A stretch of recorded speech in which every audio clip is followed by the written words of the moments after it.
تو پھر ان روزوں کی قضا کرنی پڑے گی. محترم سامعین اکرام، سفر جو میں نے بتایا ہے تو یہاں سفر سے مراد سفر شرعی ہے، یعنی اتنی دور جانے کے ارادے سے نکلے کہ یہاں سے وہاں تک 3 دن کی مسافت ہو جائے گی تو پھر یہ سفر شرعی کہلاتا ہے. آج اس دور میں ماڈرن زمانے میں کوئی انسان پیدل کا سفر نہیں کرتا، سواری سے کرتے ہیں. تو اس وقت میں تقریباً 3 دن کی مسافت جو ہے 92 کلومیٹر 92 کلومیٹر جو ہے بیٹھتی ہے. اگر کوئی انسان 92 کلومیٹر سے زیادہ جو ہے سفر کرے تو پھر وہ مسافر کہلاتا ہے. اور سماعت کیجئے، حمل والی اور دودھ پلانے والی عورت کو اگر اپنی جان جانے کا یا حمل والی عورت کو بچے کی جان جانے کا صحیح اندیشہ ہو، پختہ یقین ہو، تو پھر اس عورت کو اجازت ہے کہ وہ اس وقت روزہ نہ رکھے، چاہے دودھ پلانے والی عورت جو ہے یہ بچے کی ماں ہو یا دائی ماں ہو. دائی ماں وہ پہلے دور میں جو امیر لوگ اپنے بچوں کو دودھ پلانے کے لیے پیسے کے بدلے میں دے دیا کرتے تھے تو وہ دائی ماں کہلاتی تھی. جس طرح سے اللہ کے نبی علیہ السلام کو حضرت حلیمہ سعدیہ رضی اللہ تعالی عنہا نے دودھ پلایا تھا، تو حضرت حلیمہ سعدیہ یہ آقا کریم علیہ السلام کی دائی ماں تھی. اور محترم سامعین اکرام، سماعت کیجئے کہ اگر کسی انسان نے روزہ توڑنے پر مجبور کیا، کسی نے یہ کہا کہ اگر تو روزہ نہیں توڑے گا تو میں تجھے قتل کر دوں گا یا میں تجھے ہلاک کر دوں گا، اگر کوئی انسان روزہ توڑنے پر مجبور کرے یعنی اکراہ شرعی پایا جائے تو اب اسے اختیار ہے، چاہے تو وہ روزہ توڑ دے یا چاہے وہ روزہ نہ توڑ کر کے صبر کرے، اور اگر وہ قتل کیا جائے تو پھر اللہ رب العزت اسے اجر ضرور دے گا، اسے اجر ضرور ملے گا. اور سماعت کیجئے، سانپ نے کاٹا، اگر سانپ کاٹنے کی حالت میں جان جانے کا اندیشہ ہو کہ اگر یہ پتہ چلا کہ اگر میں روزہ نہیں توڑوں گا تو میں جان سے ہاتھ دھو بیٹھوں گا، میرا انتقال ہو جائے گا، تو پھر اس صورت میں روزہ توڑنے کی شریعت اجازت دیتی ہے کہ اگر سانپ نے کاٹا اور پختہ یقین ہے کہ اب اگر روزہ نہیں توڑا، دوا نہیں کی تو پھر انتقال ہو جائے گا، تو اس صورت میں اسے چاہیے کہ روزہ توڑ دے. محترم سامعین اکرام، ایک مسئلہ اور آپ کی پیش خدمت ہے، ملاحظہ فرمائیے. مسئلہ یہ ہے کہ ایک شخص کی طرف سے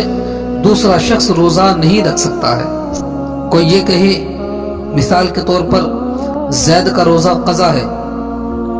زید کا روزہ قضا ہے، تو اب زید یہ نہیں کر سکتا کہ اپنا قضا روزہ کسی اور شخص سے یعنی عمر سے یا بکر سے جو ہے رکھوائے، بلکہ زید نے جو روزہ چھوڑا ہے تو اب وہ قضا روزہ زید کو ہی رکھنا پڑے گا. اور سماعت کیجئے،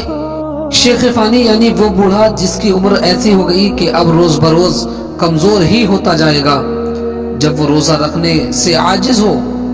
یعنی نہ اب رکھ سکتا ہے نہ آئندہ اس میں اتنی طاقت آنے کی امید ہے کہ روزہ رکھ سکے گا،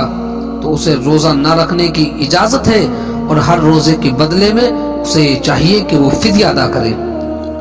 یعنی دونوں وقت ایک مسکین کو بھر پیٹ کھانا کھلانا اس پر واجب ہے، یا اگر یہ نہ کر سکے تو اسے چاہیے کہ ہر روزے کے بدلے صدقہ فطر کی مقدار مسکین کو دے دے. یہ ایک روزے کا فدیہ ہوتا ہے. اور سماعت فرمائیے، اگر ایسا بوڑھا ہے کہ گرمیوں میں گرمی کی وجہ سے روزہ نہیں رکھ سکتا لیکن وہ جاڑوں میں روزہ رکھ سکتا ہے، تو اب اسے اس بات کی اجازت ہے کہ وہ گرمیوں کے روزے چھوڑ کر کے وہ روزے جو ہے جاڑوں میں رکھ لے، اسے اس بات کی اجازت ہے. لیکن یاد رکھنا، ان گرمیوں میں چھوٹے ہوئے روزوں کے بدلے جاڑوں میں روزہ رکھنا اس بوڑھے آدمی پر فرض ہے. اگر فدیہ دینے کے بعد اتنی طاقت آ گئی کہ روزہ رکھ سکے تو یاد رہے کہ اس نے جو فدیہ دیا ہے تو وہ صدقہ نفل ہو کر رہ گیا، یعنی وہ فدیہ نفل کی صورت میں بدل جائے گا. اب اس پر یہ لازم ہوگا کہ جب طاقت واپس آ گئی ہے تو ان روزوں کی قضا رکھے جو ان سے چھٹ گئے تھے اور اس نے فدیہ دے دیا تھا. اور سماعت فرمائے نفل روزہ قصداً شروع کرنے سے لازم ہو جاتا ہے. کسی نے اگر ارادہ کر لیا کہ میں نفل روزہ رکھ رہا ہوں تو پھر وہ روزہ شروع ہو گیا تو اب اسے توڑا نہیں جائے گا بلکہ اسے پورا کیا جائے گا. اگر اس نے توڑ دیا تو پھر اس نفل روزے کی قضا واجب ہوگی. اور سماعت فرمائے عیدین یا ایام تشریق میں روزہ نفل رکھا تو اس روزے کا پورا کرنا واجب نہیں ہے. یعنی جو ہماری عیدیں آتی ہیں ان میں اگر کسی نے روزہ نفل رکھا تو اب اس روزے کا پورا کرنا واجب نہیں ہے اور نہ اس کے توڑنے سے اس روزے کی قضا واجب ہوگی بلکہ اس روزے کا توڑ دینا ہی واجب ہے کیونکہ عید کے دن کا روزہ قابل قبول نہیں ہے اور نہ ہی شریعت ہماری عید کے دن روزہ رکھنے کی اجازت دیتی ہے. اور اگر یہ صورت پائی جائے کہ کسی انسان نے ان دنوں میں یعنی عیدین میں روزہ رکھنے کی منت مان لی کہ میں عید کے روزے رکھوں گا تو اب اس کو منت پوری کرنا اس پر واجب ہے لیکن وہ منت پوری اس طرح سے کرے گا اس نے جو 2 روزے کی منت مانی ہے عیدین کے دنوں میں روزہ رکھنے کی منت مانی ہے تو وہ اسے عیدین کے علاوہ میں اور دنوں میں پورا کرے. اور سماعت کیجئے آخری بات کہ لڑکی کو باپ اور ماں کو بیٹے اور بہن کو بھائی سے روزہ رکھنے کی اجازت لینے کی کوئی ضرورت نہیں ہے.